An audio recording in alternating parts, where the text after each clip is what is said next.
This is Find Your Dream Job, the podcast that helps you get hired, have the career you want, and make a difference in life. I'm your host, Mac Pritchard. I'm also the founder of Mac's List. It's a job board in the Pacific Northwest that helps you find a fulfilling career. Every Wednesday, I talk to a different expert about the tools you need to get the work you want. Find Your Dream Job is brought to you by Top Resume. Top Resume has helped more than 400,000 professionals land more interviews and get hired faster. Get a free review of your resume today. Go to maxlist.org/topresume. When you graduate from college, you get a diploma. You also become part of an alumni network. Our guest today says you can leverage these connections to understand your employer's needs, get introductions to hiring managers, and attract the attention of recruiters. Tiffany Waddell Tate joins me to talk about these and other ways to make the most of your alumni network in a job search. She's the CEO and founder of Career Maven Consulting. It's a coaching and talent development firm that helps people find good jobs and companies retain top talent. Tiffany joins us today from Winston-Salem, North Carolina. Well, let's get right into it, Tiffany. What difference can an alumni network make in a job search? An alumni network can make a really big difference in a job search because you already have access to a myriad of professionals across industries, across geographies, that you have a warm connection to, even if you don't know them, because you share an alma mater and you share an educational and cultural experience such as college. So it can really help catapult your networking strategy, and it can really help you tap into organizations or industries that you might not have deep experience in. Do these networks matter only at prestigious universities? No, I think that whether you went to a 2-4-year college or a top tier institution, you have an alumni network because you have a shared educational or certification experience. So I often encourage people to think about short courses that you've attended, post-grad experiences that you've had in the educational space. It's certainly not something that's only available or accessible to people who went to colleges or universities that have high rankings on the U.S. News and World Report. Anyone that you have a shared educational experience with has been through something you've been through, and they're more likely to say yes to your outreach or your call. And so it's a great opportunity to connect with people in fields of interest. So it's not just four-year universities and the top-ranked ones, but also community colleges or even high schools, Tiffany? Absolutely. There are some high schools that have a really robust digital presence. You can find affinity groups that you might share with people from high school or community college attendance on places like LinkedIn, on Facebook even. There are lots of digital pockets where you can find people that went to schools or programs that you did as well. And I'm glad you mentioned a moment ago short-term educational experiences. Often people sign up for executive education courses that might take place over a number of weeks. It might be a small group and you get a certificate at the end. But even those experiences can provide valuable networks too, can't they? Absolutely. I've participated in short intensives around different topics like strength certifications, for example, and you've gone through an experience that is intense. It's short in terms of time, but the connections that you build there, because the cohort is small, tends to be pretty deep because you spent 40 or more hours with those people upskilling around a particular area, and they're more likely to remember you when you send a note online or through email and reference where you connected. For the institutions that have career services offices, how do you recommend the listener work with those organizations when they are interested in tapping an alumni network? Well, I think first, I often recommend that people create a LinkedIn profile so they have some type of digital footprint or open door to the affinity alumni groups that their institution has, and then reach out to the College Career Center and see what resources they have available as a coach, or what affinity groups they may be managing or administering on the college side, because they can also help point you in the right direction of affinity groups that might be helpful for you to join or have access to. And they may even, depending on how they manage the groups, require that you take a step or two in their systems or meet with one of their coaches or counselors before you can have access. So I think it's great, again, to create your own LinkedIn profile or give it a quick update, then reach out to the Career Center at the college of interest and see what their protocols are in terms of accessing the groups that you want to join. Well, let's talk about how to tap into these networks. And you mentioned creating a LinkedIn profile. Is that the first step, Tiffany? I absolutely think that's the first step. I think first, having a profile online that people can quickly search if they receive an email or a personal message from you, just to verify that you're the person that you say you are, that on your profile you have indicators like the schools, programs, or short courses that you've taken that you might have in common, is a great first step. And do you recommend searching for all the graduates of a university you attended once you're on LinkedIn, or what's the best way to approach that research? I think a great first step is to look for alumni from your institution and then filter by the city that you live in or the city that you want to live in, just to narrow your search. Because if you search for every alum of a program that you participated in or an educational institution, it might be a little overwhelming. So starting with a few parameters like geography and then filtering that down by industry or job function can help you really narrow the people that you are reaching out to or trying to make connections with. You can even go farther if you're looking at your alma mater, for example, and narrow down from city to industry to organization or club that you may have shared in common, and niche down even further. It's a great way to get started. So let's talk about the scenario of someone who's doing a search. They've come up with a list of 5 or 10 targeted companies. They want to find fellow graduates who work at those places. Is the next step then to do that search, actually look for graduates inside those organizations, or what do you recommend? Sure. If you're on LinkedIn, I would actually start with the company profile of one of the companies on the short list.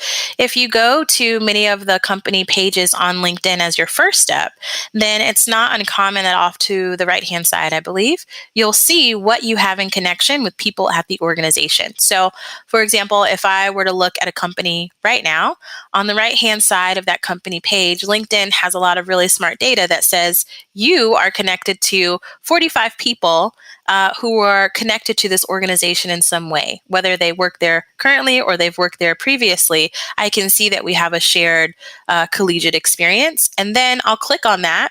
So LinkedIn has done a little bit of the heavy lifting to mine some of that data. And if I click on that list, I can see who are those 45 or 47 people. And then I can go from there and select a person based on them being a first, second, or third degree connection. I usually start with that first or second degree because it means you have at least either the college in common, or you might have the college and a shared networking connection in common. And you're likely to be able to reach out to your shared connection and say, hey, person X, I noticed that you know person Y.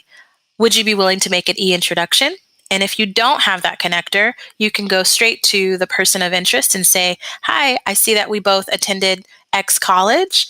I would love to connect with you and learn a little bit more about your experience at company Y. And once you send out those invitations and you get a response, what is the next step? Is the goal here to build a relationship? Is it to get information about a particular employer? What do you suggest? Well, Mac, it really depends. So usually I say that networking by definition is really about gathering information. So if you're trying to learn more about an industry or a particular company, I think it's great just to ask good questions about what that person's pathway was to break into that industry, or what their experience has been like working in that particular company or sector. If you are in the middle of an active job search or you have gone through a round of interviews, for example, you might ask more targeted questions about that company's culture just to ferret out what you don't know. So that might make you a little bit sharper at the interview process. But depending on who the person is and what their footing is in an organization, they might also be a key decision maker or closer to a key decision maker. But I usually encourage people to think about networking as an opportunity to learn a little bit more about companies and industries and not really a pathway to ask for a job, so to speak. Why do graduates accept these connections, these invitations to connect, and then agree to meetings? Often they're busy people. In your experience, Tiffany, why do they say yes? Well, I think people say yes because they love the opportunity to help other people. And if you share an affinity like a college, for example, or a graduate school experience, you're more likely to want to help a person that you share something in common with. And education can sometimes be a little bit of an equalizer, right? So you might make a connection with someone that you didn't know while you were in school, or you might not have crossed paths with, but you both know what it's like to have gone to that institution. You might see that you have a few people that are second or third degree connections. And so you feel a little bit more close to that person, even if you don't know them. And so it feels good, I think, to make those connections. An alumni connection also is a little bit of a goodwill or philanthropy, so to speak, right? It's a way that you're sharing your time with someone else and you're really supporting the organization that you both attended. And then finally, I think people like to talk about themselves. So, people are more willing to answer a request that they get online from someone that they have something in common with because it's a low effort way to really make an impact on someone else. And I think that makes everybody feel good at the end of the day.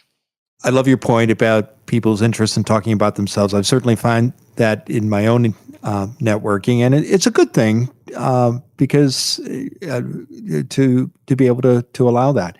Well, Tiffany, we're going to take a break. When we come back, Tiffany Waddell Tate will continue to share her advice on how to make the most of your alumni network in a job search. Every job search takes networking and a great resume too. Is your resume as good as it could be? Find out what the experts think. Go to maxlist.org/top resume. Top Resume will analyze your resume for free. Go to maxlist.org/top resume. You'll get specific ideas you can use to improve your resume right away. And if you don't want to rewrite your resume yourself, you can hire Top Resume to do it for you. Go to maxlist.org/top resume. Now, let's get back to the show.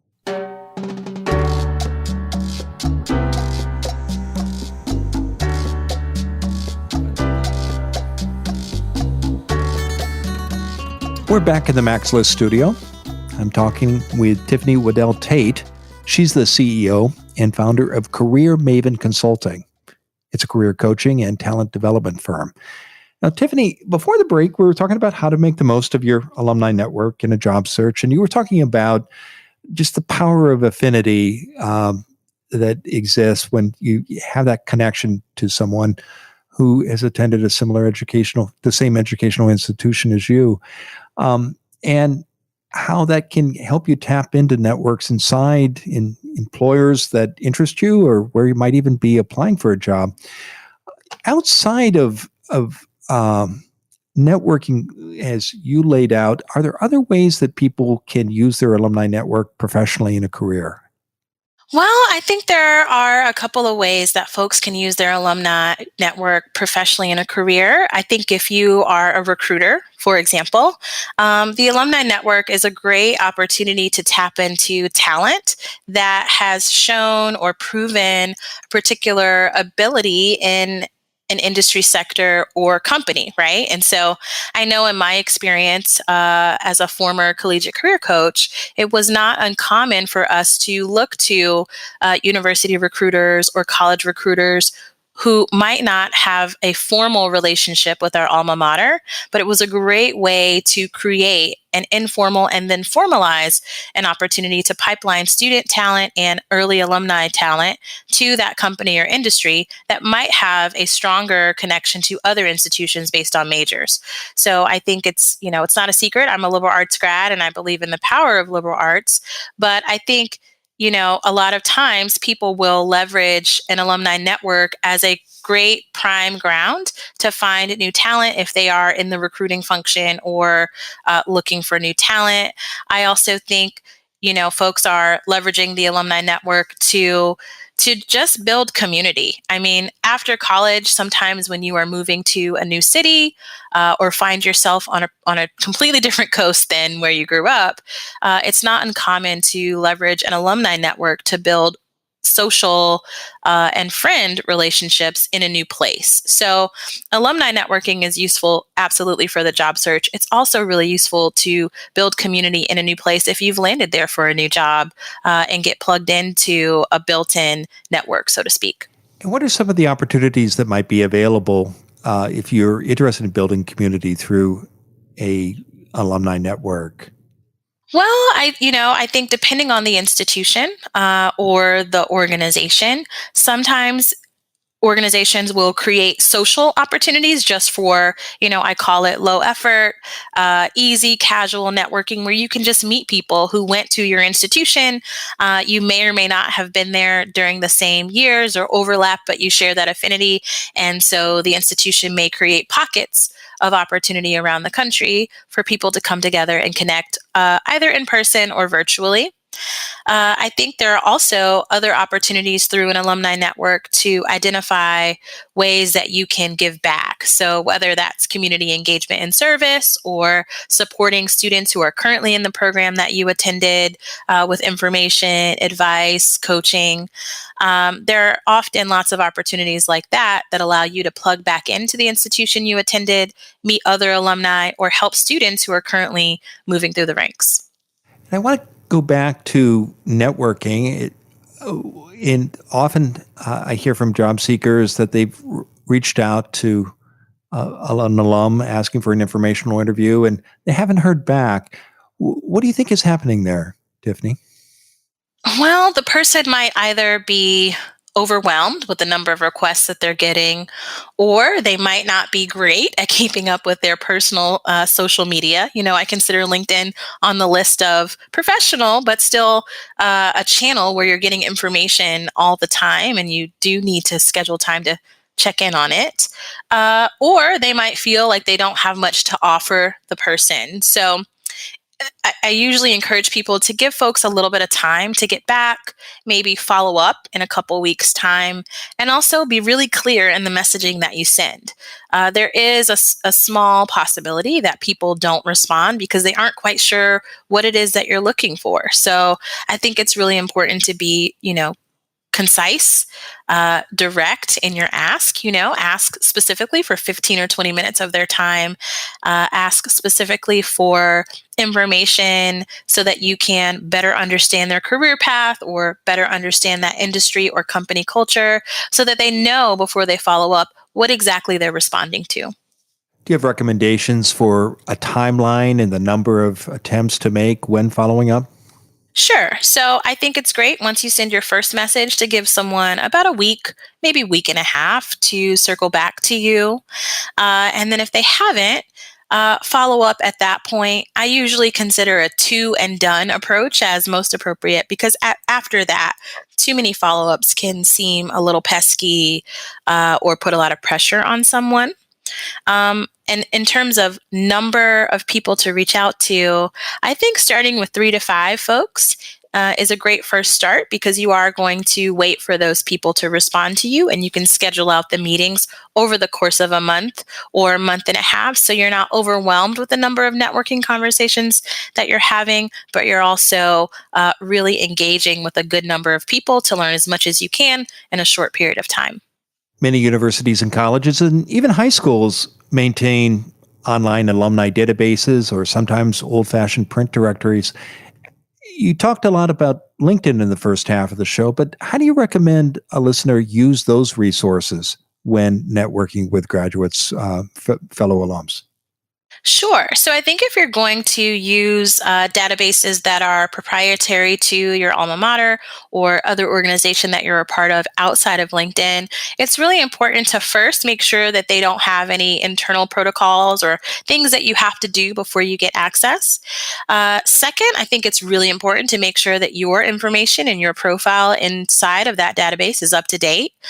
There's nothing worse than reaching out to someone and they search your profile internally and the information is so outdated that they're not sure exactly why you're coming to them to have a conversation. And then third, I think seeing if you might also find that person on LinkedIn, right? I think sometimes people use internal databases to their institution or a paper directory. I think it's great to just cross-reference at times and make sure that the person that you're reaching out to is still in the industry or company that you're thinking about, even if you do send that message through the portal or dashboard that the institution houses. Just doing a quick cross-reference or Google search is great just to make sure that the information is as up to date as possible. We touched briefly in the first half of the show about the role of career services offices. How specifically can a career service office help a graduate? What kinds of services or expectations should alums have of these organizations, and what are some of the most popular services? Sure. Well, Mac, I think that definitely varies by institution, but many colleges and universities are moving to creating lifetime or limited lifetime access to career service resources. So I think job seekers can definitely, at minimum, expect access to some type of digital resource or search engine that is connected to the alumni network, where alums are sharing jobs and other opportunities within their companies. And you have to be an alum or student to have access to those and build connections with those recruiters that are first looking at the institution. I think other institutions are also looking at offering resources like career coaching time. So you may have access to a career coach in a one-on-one or group capacity for low or no cost, depending on the institution's resources. That is a great opportunity to take advantage of, especially if you're a job seeker. And then third, I think a lot of institutions are also moving to creating or facilitating industry previews. So when I say industry previews, I mean they are intimate gatherings, either in person or online, where they ask people who work in certain industries to come and sit on a panel or talk about their industry. And that's a great opportunity for alumni of a particular institution to either sit on a panel and share your knowledge or sign up and learn a little bit more about that industry. If you're thinking about making a pivot, it's a really great accelerator to growing your knowledge and acumen in a particular industry. We've talked about how alumni connections can help you in a job search and help you become part of a community. What about long-term professional relationships, Tiffany? What are some of the benefits you see to someone's profession over the course of a career because of alumni relationships? And what's the best way, most importantly, to maintain those connections? Sure. Well, I think it definitely depends on industry, but I've seen, for myself and for many of my clients, the alumni network can be a really powerful tool to sourcing opportunities, seeking out career advice and mentorship. And frankly, once you land your first, second, sometimes third job, most of the positions you land after that come through networking. I think I read a report recently where 70 or 80% of jobs are found not through online resources straight away, but through networking. So the alumni network is a really great opportunity for people to tap into career pivots and transitions. And I think a great way to get started, of course, are all of the things that we've talked about so far. But you can also be really intentional about how you share your time.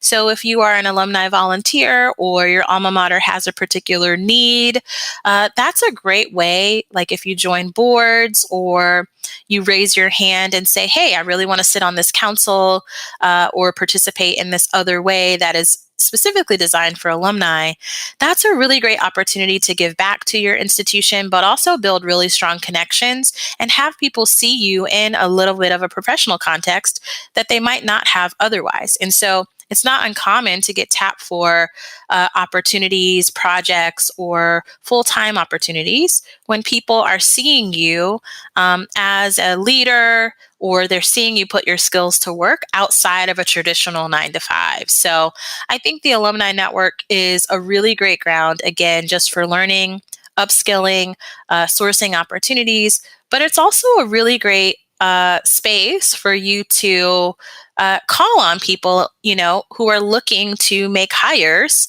and they will often start with alumni groups or affinity groups. I've really enjoyed our conversation, Tiffany. Now, tell us what's next for you.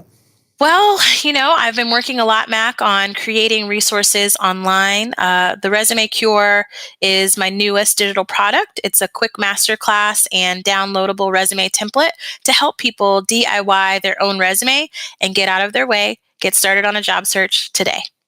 I know people can learn more about you and that new product and your company services by visiting your website, careermavenconsulting.com. Tiffany, given all the great advice you've shared today, what's the one thing you want a listener to remember about how to make the most of an alumni network in a job search? The one thing I want listeners to remember about how to make the most of an alumni job search is that you have a network simply because you participated in an educational opportunity or experience. So get started, network, and give back.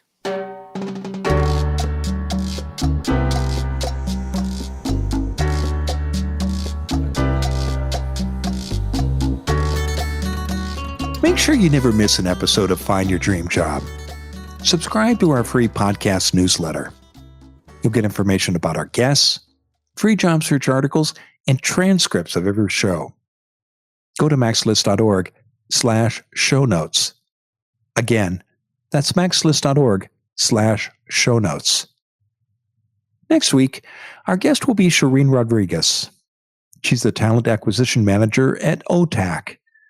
It's an architecture and engineering design firm in the Pacific Northwest. 10 months after the start of the COVID pandemic, 1/3 of the U.S. labor force now works remotely. For many of us, working from our homes is here to stay, and so is virtual hiring.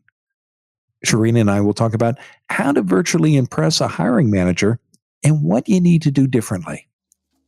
Until next time, thanks for letting us help you find your dream job.